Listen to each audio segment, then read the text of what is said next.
নরসিংদী জেলা জুড়ে এখন অবৈধ অস্ত্রের ঝনঝনানি। অস্ত্র আর অস্ত্রবাজদের দাপটে দিন দিন অশান্ত হয়ে উঠেছে পুরো নরসিংদী জেলা।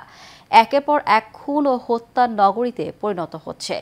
শুধু যে শহরে তা নয়, প্রত্যন্ত গ্রামাঞ্চলে এই আগ্নেয়াস্ত্রের ব্যবহার অবাধে হচ্ছে। গত কয়েক মাসে নজিরবিহীন ঘটনা ঘটেছে জেলার বিভিন্ন এলাকায়। হৃদয় সরকার রিপোর্ট, বিস্তারিত জানাচ্ছেন শেখ ফাহিম। নরসিংদীর ৬টি উপজেলার মধ্যে সবচেয়ে বেশি আগ্নেয়াস্ত্র ব্যবহার হচ্ছে নরসিংদীর সদরসহ রায়পুরা উপজেলায়, বিশেষ করে রায়পুরার দুর্গম চরাঞ্চলে। গত ৫ মাসে সংঘর্ষের ঘটনাকে কেন্দ্র করে সবচেয়ে বেশি হত্যাকাণ্ড হয়েছে রায়পুরা উপজেলাতেই। এর বেশিরভাগই গুলিবিদ্ধ হয়ে নিহত হয়েছেন।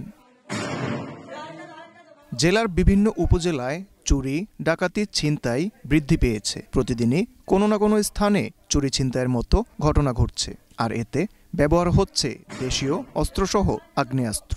আগে ব্যবহৃত হতো টেটা দেশীয় অস্ত্র, সেখানে আমরা দেখতে পাচ্ছি আগ্নেয়াস্ত্র ব্যবহার হচ্ছে। আজকে নরসিংদী সহ সর্বত্রই আগ্নেয়াস্ত্রের ছড়াছড়ি। আমরা চাই তথাকথিত সন্ত্রাসীদের চিহ্নিত করে তাদেরকে আইনের আওতায় আনা হোক।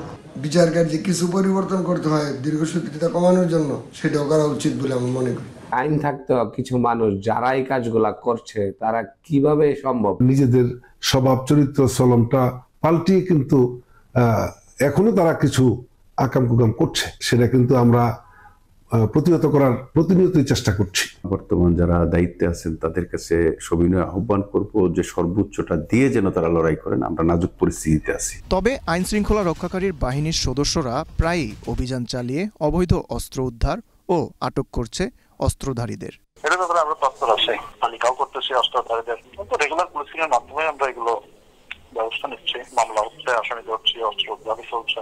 নরসিংদী পুলিশ সুপার কার্যালয় সূত্রে জানা গেছে, গত ৫ মাসে নরসিংদী জেলার ৭টি থানায় মোট ৬৪৬টি মামলা হয়েছে। এর মধ্যে হত্যা মামলা ৫৯টি।